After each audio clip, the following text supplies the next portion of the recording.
The Lord be with you. And with your spirit. A reading from the Holy Gospel according to Saint Luke. Glory to you, O Lord.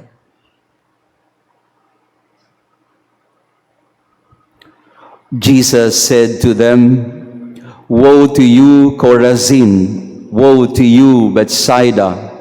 For if the mighty deeds done in your midst had been done in Tyre and Sidon, they would long ago have repented, sitting in sackcloth and ashes.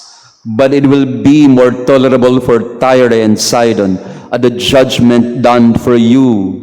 And as for you, Capernaum, will you be exalted to heaven? You will go down to the netherworld. Whoever listens to you listens to me. Whoever rejects you rejects me. And whoever rejects me rejects the one who sent me." The Gospel of the Lord. Praise to you, Lord Jesus Christ. Please be seated.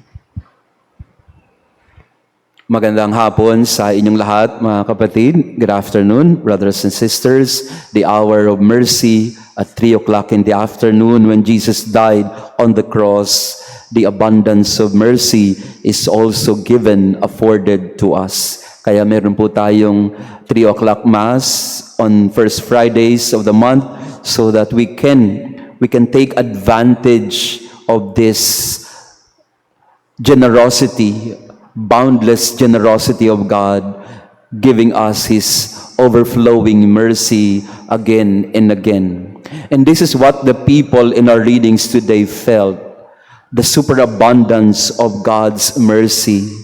The first reading from the prophet Baruch is reminding us of the Israelites' confessio peccati. Confessio peccati means the confession of sin, their acknowledgement of their sinfulness. Nagsisisi yung mga Israelita. If you go to the first reading, it's a beautiful reading because it tells us about their acknowledgement of their mistakes. Pinagsisisihan nila yung nagawa nilang mali laban sa Panginoon.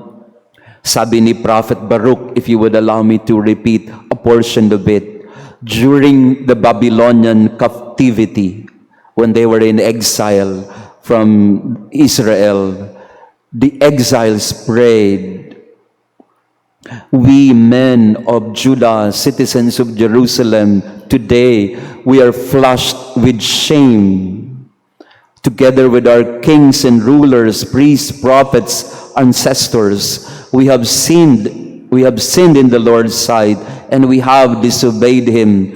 We did not heed His voice. We did not follow His precepts. We disregarded His commands. We were disobedient to the Lord. Evils we have done.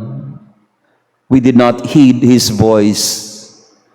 Each of us went off after the devices of our own wicked hearts. We serve other gods, and we did evil in the sight of the Lord our God." Nandun yung pagsisisi ng mga tao, they're crying out. Alam naman po natin yung exile. Well, hindi nyo alam kung hindi kayo sumusunod sa amin. For the past how many days, ito po yung topic ng aking mga pagpapaliwanag. Ano po yung exile na ipatapon yung mga Israelita sa Babylonia? Babylon is somewhere in Iraq. So they were exiled, expelled from their land by the Babylonians. And when they were in Iraq, present-day Iraq, when they were in Babylon, they were crying out day and night. Pinagsisisihan nila yung kanilang mali. Ba't kasi sinuway natin ng Panginoon? Ngayon, wala tayong templo, wala tayong bayan, pinatapon pa tayo. So inaamin nila yung kanilang pagkakamali. And yet, in spite of the wrongs that they have done against the Lord remained merciful to them. The Lord remained loyal to them. Never, even for a moment, neglected them. And we know the story. Again, if you've been following us, nagpadala ang Panginoon ng isang pagan king by the name of Cyrus, and then eventually Darius, Ito yung mga pagan kings, pero ang sabi ng mga hari na ito ng Babylon at ng Persia, o sige, pwede na kayong bumalik sa inyong bayan. Tapos na ang inyong exile. That's how merciful God is. Humanity disobeys and God seeks us out. Humanity sins and God forgives. Kaya itong oras na ito ng Divine Mercy, lagi po nating lalapitan ito. No, sabi po sa Devotion to the Divine Mercy, may ABC na dapat tayong matutunan in the Devotion to the Divine Mercy. ABC, referring to A and B and C. A is accepting the mercy of God. Accept God is merciful. Tanggapin na mahabagin ang Diyos. Kasi pag hindi natin tinanggap ang awa ng Diyos, hindi rin natin mapapatawad ang ating mga sarili. We have to accept His mercy. We have to accept that we are forgiven, that we are always loved. No, that's how indulging God is. That's how lenient and tolerant God is to us. He is merciful. So ang sabi ng diary ni Sister Faustina, you have to accept God's mercy. Yun yung unang dapat mong gawin. Kailangan tanggapin mo ang awa ng Diyos. Hindi ka pwedeng magmayabang sa harap ng Diyos kasi ang Diyos ay mahabagin. At ipinibigay niya sa atin lahat ng mga hinihingi natin. Hindi tayo pwedeng magyabang. Kasi in the first place, wala naman tayong may pagyayabang sa harap ng Panginoon. We can only boast of one thing, if at all we can boast of anything in life, and that is, God is merciful. Hindi yung galing mo, hindi yung talino mo, hindi yung mga meron ka, ang pwede mong ipagmalaki sa buhay. If there's anything we can boast about life, it is the mercy of God.